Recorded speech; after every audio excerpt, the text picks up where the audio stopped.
Hello everyone and welcome to this special edition of Startup Central right here on ET Now with me, Avan Dabash. Remember, this is the only daily show on entrepreneurship and technology. Well, we have a power-packed 30 minutes lined up on the show, and today we're focusing full throttle on the Bangalore Tech Summit. So we're going to get you top voices, innovative startups that are solving everyday problems with their solutions. And we have my colleague Rahul Dayama. He's joining in live in the thick of things right from the Bangalore Summit right now to give us more perspective. Rahul, tell us what it's like. You know, I started off the introduction by saying that it's solutions to everyday problems. I'm sure that you've got some pretty interesting ideas that you've seen so far. Give us a sense as to what is setting the Bangalore Tech Summit apart.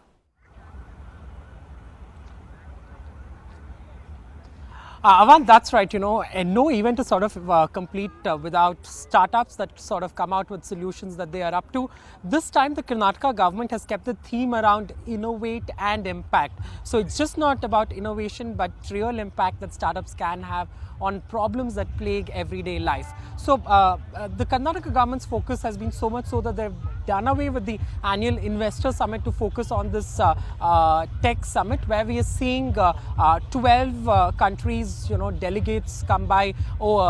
They're saying close to 5 to 10,000 visitors, 200 startups here, and there's no central theme to it. You're seeing startups across agri-tech, health tech, biotech, and problems that plague everyday life, from traffic solutions. You will hear some of the startups out on the show today. They are really present here, and the Karnataka government has also made it clear that they'll do all they can to ensure that Bengaluru remains the top destination for startups. Remember, it's a global hub, and the government will want to do everything it can to retain it. We have top voices from the summit, the likes of Kris Gopalkrishnan, co-founder Kiran Mazumdar-Shaw, and the IT minister, who will join us during the course of the show to talk about what really sets Bangalore apart. Well, it's not just the weather, not just the talent, but the pure entrepreneurial spirit that really sets the city apart. Okay, so a lot lined up, and you're in the thick of things. You said you've got some top voices, so we'll be doing just that. Going to the top voices from the Bengaluru Tech Summit, starting off with none other than Infosys co-founder and a very active investor in startups, Kris Gopalkrishnan. Well, he spoke about, following corporate governance standard and how that leads to good business. He also highlighted the recent incidents at Flipkart that led to Benny Bansal's exit, and why he hailed the Walmart deal as a big game changer for the startup ecosystem. He said that a lot of startups can learn from the IT industry. This is a first big reaction from the stalwart of India Inc. and a prominent startup investor. Here's his conversation with Rahul. The ecosystem for entrepreneurship is very vibrant, and starting from Biocon 40 years back, Infosys, Wipro, then the new generation. In between there was Mindtree. Now there is Flipkart and other companies like that, right? So Bangalore has always had a vibrant ecosystem for entrepreneurship. The entrepreneurs here are first generation. They start good companies, but they also give back to society. They also support building an industry, right? The success of the IT industry clearly has shown that you need to build an industry, not just your company. If you look at biotech, again, you built an industry. Startup has sort of become a mainstream word. The government is pushing it, state, central. So a lot has changed over the last 2-3 years also. With, governments, also state governments realizing the potential in terms of employment, in terms of innovation. Has that also played a crucial role in how startup has sort of, come to the mainstream? See, when the Prime Minister of the country, talks about startups, Startup India, he gives his, voice to the aspirations. Clearly it gets noticed. So that has had a role to play, and the government of India has been supporting the whole movement from the front, with the Prime Minister leading it. So that's clearly why I believe startup has become cool to do. I have to ask you, the Walmart deal, it's sort of, the biggest exit that we have seen, FDI, one of the largest investments that we have seen. Has that sort of triggered the fact that, the Indian market has matured, there are exits? This clearly proves that such valuation is possible. The market is so large, right? It's one of the few markets which is untapped at this point. With let's say a billion people with smartphones, pretty soon they will have, right? They are using the smartphone for every possible application. Now we have I think a digital country with billion plus people. I think that's the opportunity for every possible service. Are you a little disappointed about the happenings at Flipkart? We saw both the co-founders exit in the manner that they have, and of course the debate around will we see Indian companies stand up the might against, will the Indian market end up becoming the playground for Amazon, Alibabas and the Walmarts with no Indian name really attached to it? When you are in the limelight, even the smallest thing actually gets blown up, right? So this is part of being visible, part of being in the limelight. I'm from the IT industry, and if you look at the IT industry clearly, this is an industry which has had the highest level of corporate governance, highest level of disclosure, globally respected, highest level of quality, large employment creation, etc. And I'm confident to say that, and especially in Karnataka and Bangalore, we have a set of entrepreneurs who also look at giving back, who look at society as partner, and philanthropy is also very much live in Bangalore. Corporate governance, you think incidents like this will ensure that startups take issues like corporate governance seriously and incorporate it in the scheme of business really going ahead?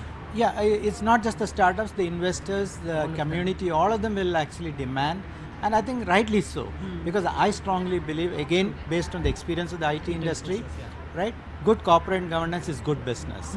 Longevity is the best measure of success, and if you want longevity, you need good corporate governance, you have to be a good corporate citizen. I think companies will soon realize that. Investors, of course, have realized it. The importance of being a good corporate citizen, that is a word from none other than Kris Gopalkrishnan. But what really sets Bangalore apart? Is it talent or is it the government push? Rahul also caught up with Kiran Mazumdar-Shaw, Chairman Managing Director of Biocon, for a quick chat. The perfect storm is never created by planning. It just happens.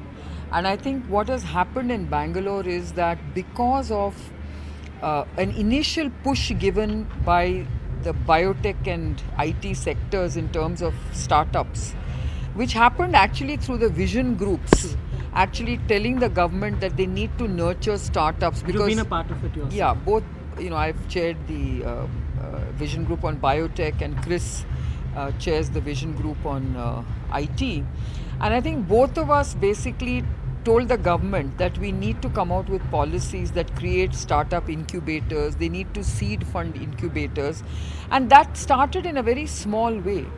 But then the kind of very interesting, innovative ideas that started getting nurtured and developed at startups became very interesting for VCs. So then you need that kind of mezzanine funding coming from private equity, VCs, and that is what then creates the right ecosystem. So today, we have a thriving startup economy in Bengaluru because you've got these innovation hubs. So you've got WeWork as a very good model.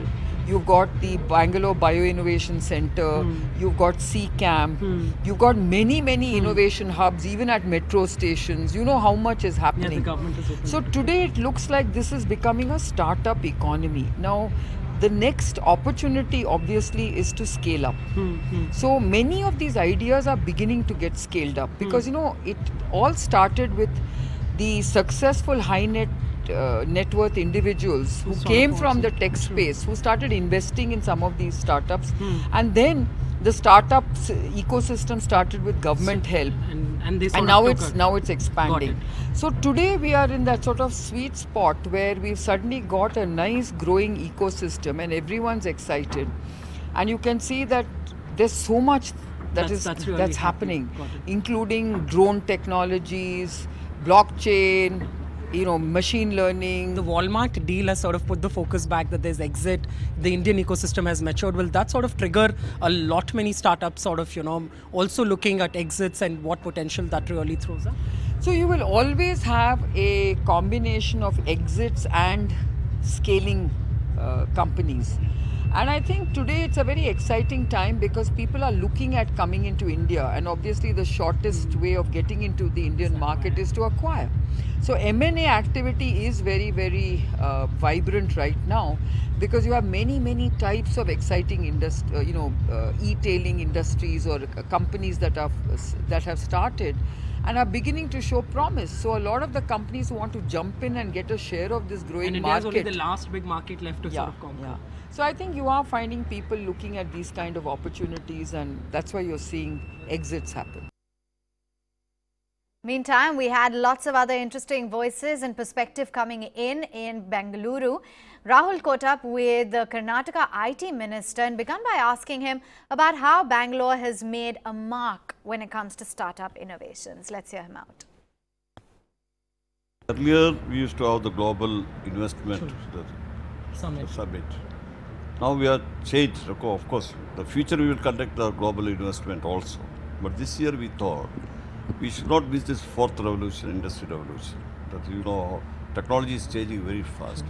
We thought adopting the new technology, we may let out from the industrial growth. That's why we've been to many other countries also. We have seen. But Bangalore has made a mark. The startups or innovation or education, everything. And luckily we got so much of big companies, Fortune 500 companies, our multinational companies, everything, and our national companies and state companies.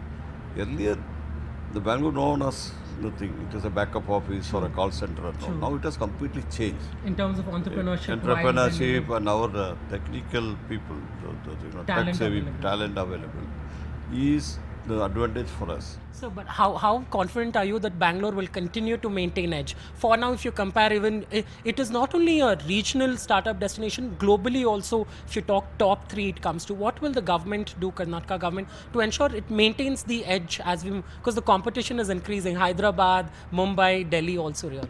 See, we welcome competition. Our sister state also has to come up. We never compete with the thing, but everybody has to come up. Then only India becomes strong. But we are not competing with the other states. We are competing with the world. Our advantage is R&D system in Bangalore and the tech talent available in Bangalore. That's why we are growing in the thing, and we have to grow. Got it. And the government is the thing we can only facilitate also. Whatever support the people want, we are giving. But it is a private initiative, the industry-friendly initiative. They are the mentors for the thing.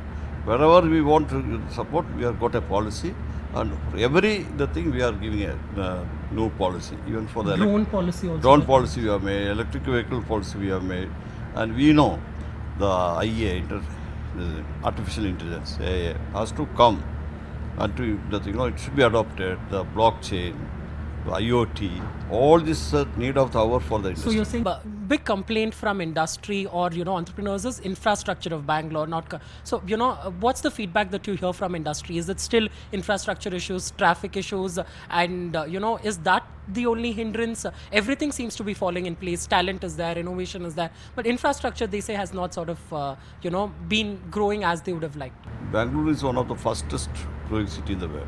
So it's a little okay. That's why the infrastructure, there's some lacuna is there, but we are planning. We have already made a lot of announcement. We have planned in the future. For example, our metro. You see, within another maybe 5-6 months, we will double our capacity by adding 3 more bogies. Today, 3 lakhs people are traveling, and it's going to be 6 lakhs. And our metro is very viable project. We are making money and the thing, and all foreign funds are willing to fund for our metro. And also second phase, third phase, everything is already started. Connectivity will improve. Yeah, already we have started. That is the thing. Alternative road to airport is already constructed. And we wanted to take many other things like PRR road. Now we are taking a decision. Even for land acquisition was the problem for funding. And the government ourselves will fund it now. That's, I think, our cabinet and chief minister take an initiative. On that note, let's take a quick break right here on the show. But up ahead, we keep getting you interactions and more perspective from the Bangalore Tech Summit. Stay tuned.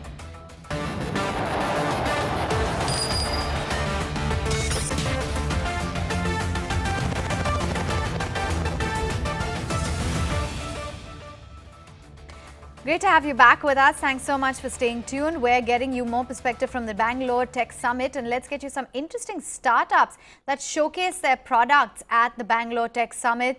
Rahul gets us 2 startups that are going to make a major change to society. No event is complete without a startup showcase, and there are plenty of startups showcasing. When you talk about Bangalore, the real problem to solve really is traffic and last mile connectivity, and here's a startup that's sort of trying to do that, because remember, while you have the metro system in place, the bus system in place, it's really difficult to get from a point A to B unless you're relying on an Uber and you want to use the public transport system. So they have an innovative plan by which means all on an app, you enter your destination that you want to go to, they'll tell you your closest metro station, the bus stop, and guess what? Towards the end, they're also partnering up with two-wheelers and auto rickshaws to ensure that you get your last mile connectivity. How did this idea of solving this the government has tried it, civil society folks have asked for it. What really led to the solution? Did you face the problem yourself?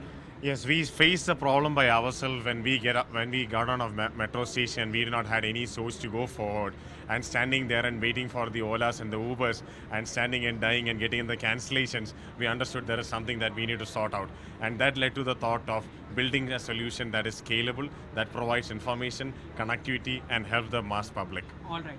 So this is a startup. They are also sort of part of the Elevate 100 challenge that they won with the Karnataka government. Interesting problem they're solving. In fact, they tell me that they've also won a contract with the Hyderabad Metro that will be launched soon. So interesting. We'll have to wait and see how this idea really works but clearly solving a crucial problem. Another crucial problem that I've encountered here, and it impacts all our lives, is safe water.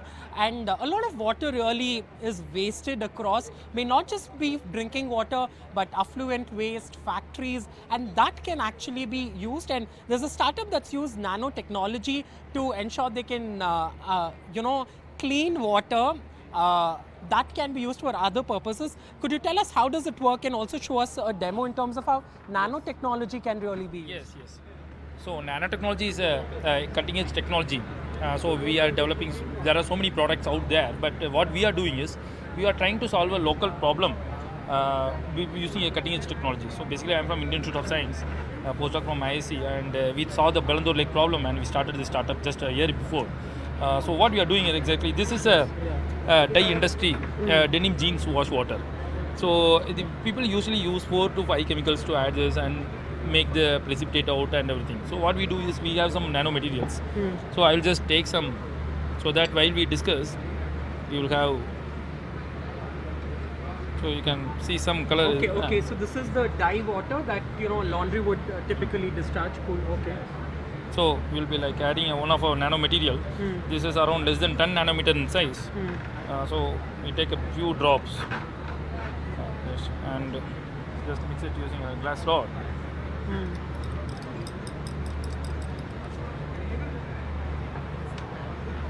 And add one more solution, which is a drop. That's it. So you will be able to see.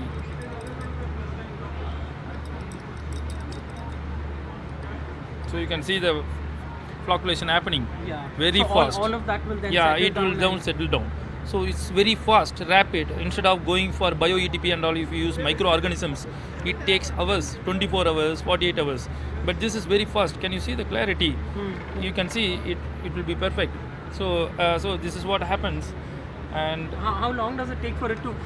So few it may be a 2-3 minutes. It will go straight down in a 1,000 liter tank or a 10,000 liter tank. For example, in a 400 KLD. So this is what So this is what finally it would look like, and they're doing it at its scale, because what they plan to do is, while they're working with the BMTC here, which is the local transport player, they have set up tanks, they've given the know-how to them, and by this way they're sort of able to preserve water and use it for other purposes. Simple nanotechnology that a startup here in Bangalore is using to solve the water problem. That is very interesting. Rahul Dayama getting us all the action from the Bengaluru Tech Summit. And with that, we're out of time. Thanks for watching.